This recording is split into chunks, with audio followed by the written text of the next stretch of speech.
It occurs to me that Sandra and Officer Daniels are two very similar characters in a way. Both of them, I think, in their backgrounds outside of what they do for work, are people who are very incomplete, looking for attention, looking for something that will fill the void in their, I guess, time off of the 9 to 5, if you will. And in compliance, where those two characters are situated, that is really, I think, the subtext, or at least the underlying tangle between those two people. It seems as if, in a very strange way, they are kindred spirits. And I know that seems very unlikely, because they never ever meet each other face to face. They do meet, if you will, over the telephone for the balance of the film's 90 minutes. The film is written and directed by Craig Zobel.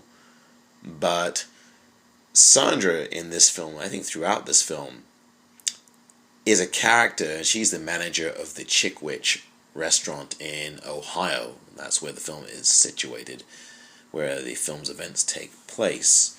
The film was actually, I believe, shot in New York City, but the location of where the film is set is Ohio. And Sandra, who, as I said, is the manager of the Chick Witch fast food restaurant, is a person who has authority but no control. And Officer Daniels, played by Pat Healy, is a figure who has control but no authority. And I'll explain what I mean by that. Ann Dowd, by the way, plays Sandra, and she does so in such a magnificent way. She is very, very good here. I think one of the best performances of the year thus far in 2012. Sandra has the authority. She's the manager of this Chick Witch restaurant. But as you see early on when you watch this film, she really doesn't have a whole lot of control over her employees. There are a couple of things that happen in the film early on.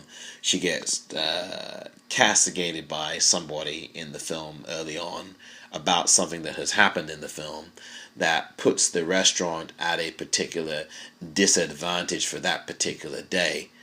And even when she speaks to her subordinates at the restaurant, there's a sense that they don't take her very seriously. There's a sense that they kind of laugh behind her back, or wink behind her back, or say things about her behind her back. So, although she is the manager and she has this title, and of course that title brings inherent authority, she doesn't really have any control.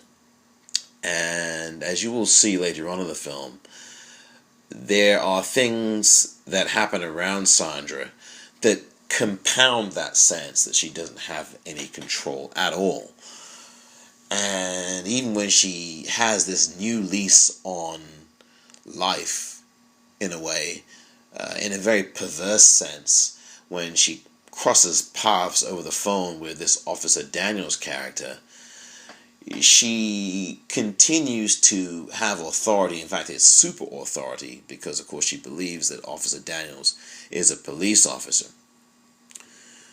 She still, though, is well out of control. I mean, as a figure, her authority, while not necessarily transparent, is very clear where the authority is. I mean, it is transparent. But is also very real and substantive because of what she's able to do in the situations that the film shows us.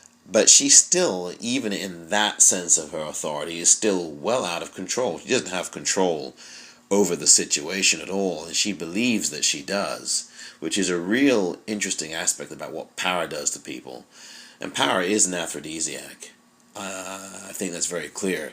Whether it's in politics, whether it's in the priesthood, whether it is in celebritydom, in the corporate world, power is an aphrodisiac. And it doesn't matter if you're a man or a woman, once you taste power, it does things to you. And the human animal and the human appetite reciprocates. And the uglier things about the human animal and the human appetite necessitate the types of things that happen to people in power. You don't even have to go to today's world. Go back to the Roman Empire. Go back to any of the empires that met their end. The fall of the Greeks, the fall of the Romans, all of those things back in history show us those illustrations that are very alive and true. But on a more micro level, in terms of the film compliance, the more authority that Sandra is given, the more out of control things around her become. So just because you are conferred with a sense of authority, whether it's real or imagined, it doesn't mean that you're any more in control of what you're doing as an authoritative figure. And that's the point, that power corrupts, and it corrupts absolutely. And speaking of Officer Daniels, at least speaking about him now, Officer Daniels is a figure who has a great deal of control, but he doesn't have any authority at all. He asserts authority as he claims to be a police officer.